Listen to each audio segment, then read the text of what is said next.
तर लक्षात घ्या, मग तुमची किती प्रशासन लावायचं तेवढं लावा. इथं तुम्हाला मुंबईत धनगरांचा तांडवच दिसेल, मग एवढं लक्षात घ्या. त्यामुळे माझी या सरकारला नम्रतेची विनंती आहे, लवकरात लवकर निर्णय घ्या. जे तुम्हाला वेळोवेळी पुरावे दिले, जे तुम्हाला वेळोवेळी आम्ही त्या ठिकाणी जे जे काही तुम्हाला तुम्ही पूर्तता करायला सांगितले ती पूर्ण पूर्तता केलेली आहे. प्रत्येक बैठकीत तुम्ही ज्या ज्या वेळेस आम्हाला सांगितलं 2 दिवसामध्ये महिन्यामध्ये या आरक्षणाची पूर्तता करतो, आम्ही तुमच्या शब्दाला मान सन्मान देऊन त्या ठिकाणी आंदोलन स्थगित केले. परंतु आता नुसतं तुम्हाला एक उदाहरण दिसतं असेल, आमची कल्याणीताई रणरागिणी आमची फक्त तिचा रुद्रावतार दाखवला, तिकडे GR चेंज करायला लावला हसन मुश्रीफला लगेच. अशा लाखो रणरागिणी महाराष्ट्रात आहेत.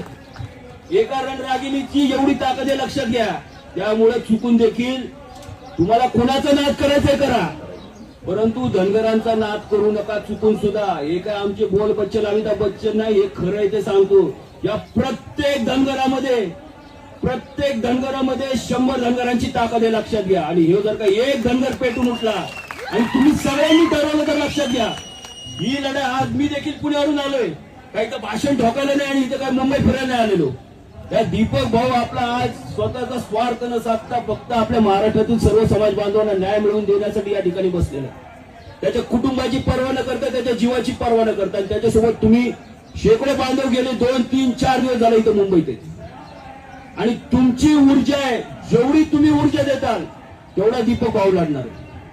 त्यासाठी इथं ऊर्जा देण्यासाठी आपल्या समाज बांधवांनी रोज हजारोंच्या संख्येने समाज बांधव दिसले पाहिजे.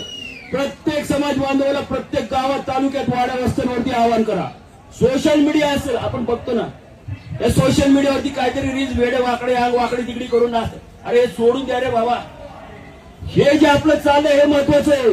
हे येणारी पुढची पिढी घडवणार आहे, लक्षात घ्या. येणारी पुढची पिढी आपल्याला माफ करणार नाही आणि या महाराष्ट्राच्या नकाशात धनगरीत जात अस्तित्वात राहणार नाही जर का आपण असं शांडासारखं राहिलो तर. थोडंसं मल्हारराव होळकरांची ताकद येऊ द्या ना अंगात. राजा यशवंतरावांचा इतिहास बघा.